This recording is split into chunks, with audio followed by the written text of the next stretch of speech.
Sejak kemunculannya pada 2019, virus corona atau COVID-19 telah tersebar ke seluruh dunia.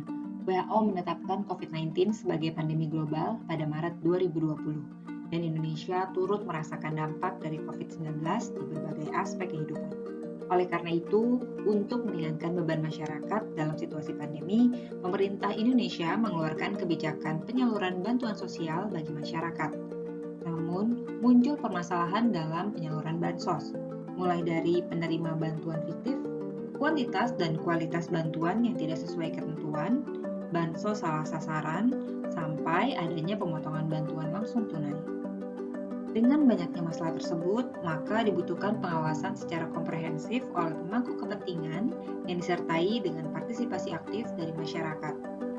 Komisi Pemberantasan Korupsi sebagai lembaga yang diberikan amanat dalam melakukan pemantauan terhadap penyelenggaraan pemerintahan negara berupaya menjalankan fungsinya untuk melakukan pemantauan dalam program penyaluran bansos dengan berkolaborasi bersama Kementerian Sosial, Inspektorat Daerah, dan Bantuan Produktif Usaha Mikro atau BPUM untuk membangun layanan pengaduan masyarakat mengenai bansos COVID-19 melalui inovasi fitur Jaga Bansos dalam aplikasi Jaga ID. Jaga Bansos merupakan fitur yang dapat dimanfaatkan masyarakat untuk memantau, mengusulkan perbaikan, dan melaporkan penyimpangan terkait bansos dalam masa pandemi COVID-19.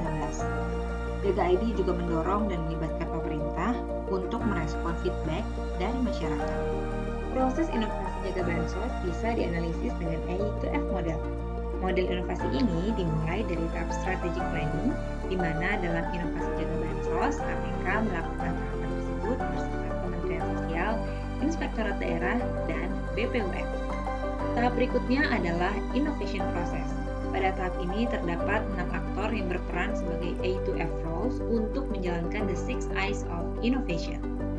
Tahap berikutnya adalah result, di mana artinya hasil dari inovasi Jaga Bansos adalah berupa inovasi produk and services dalam pengawasan distribusi bansos, yaitu dengan tersedianya saluran pengawasan dan pemantauan yang dapat dimanfaatkan secara mudah dan masif oleh masyarakat untuk menjalankan perannya sebagai warga negara.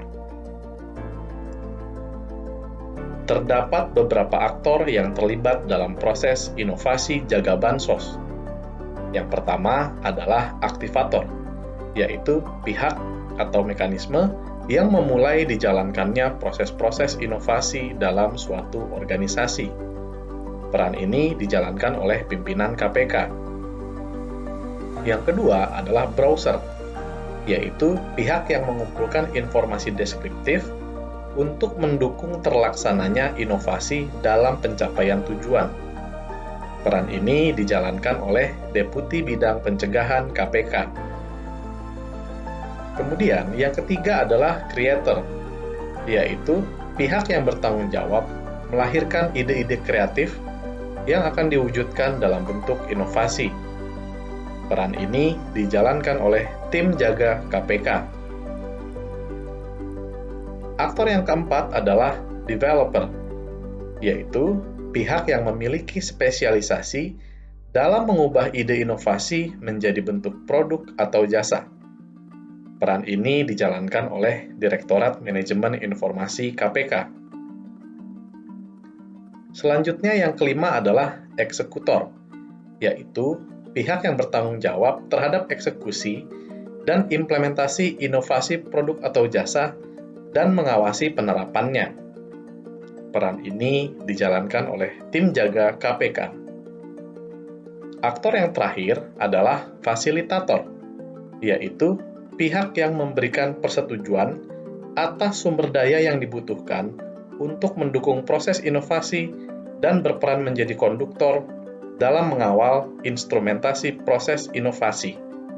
Peran ini dijalankan oleh pimpinan KPK. Proses inovasi Jaga Bansos juga menghadapi beberapa tantangan dan hambatan dalam pelaksanaannya. Jangka waktu pengembangan sangat terbatas dikarenakan penyaluran bansos terus berjalan dan temuan-temuan terkait pelanggaran dalam proses penyalurannya terus bertambah. Sehingga KPK berpacu dengan waktu untuk menyelesaikan pengembangan Jaga Bansos. Hal ini diatasi dengan cara pengembangan fitur jaga bansos secara bertumbuh. Fitur-fitur esensial dibangun dan diluncurkan dalam rentang waktu yang ditentukan, sembari dilakukan perbaikan fitur-fitur secara paralel. Jaga bansos juga menjadi titik sentral pengaduan dari masyarakat terhadap berbagai jenis bansos yang dikelola oleh kementerian, lembaga, atau pemerintah daerah yang berbeda-beda. Hal ini menyebabkan proses diseminasi penggunaan aplikasi ke pemangku kepentingan membutuhkan waktu dan sumber daya yang tidak sedikit. Hal ini kemudian diatasi dengan pelibatan inspektorat dari kementerian, lembaga, atau pemerintah daerah melalui fungsi koordinasi dan supervisi yang dimiliki oleh KPK. Dampak dari inovasi jaga bansos adalah meningkatnya jumlah peran serta masyarakat dalam pengaduan terkait penyimpangan penyaluran bansos COVID-19. Jaga bansos juga berkontribusi dalam tersedianya pemetaan pengaduan titik rawan penyimpangan penyaluran bansos COVID-19 yang dapat dijadikan area fokus rekomendasi perbaikannya. Kesimpulannya, implementasi proses inovasi yang dijalankan oleh KPK dalam pengembangan jaga bansos dapat dikatakan telah sesuai dengan teori inovasi A2F yang disampaikan oleh Kotler.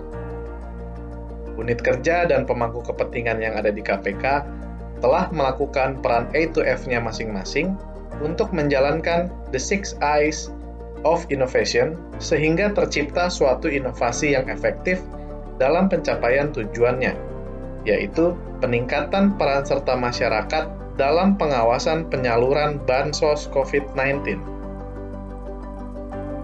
Ayo berinovasi, jaga bansos,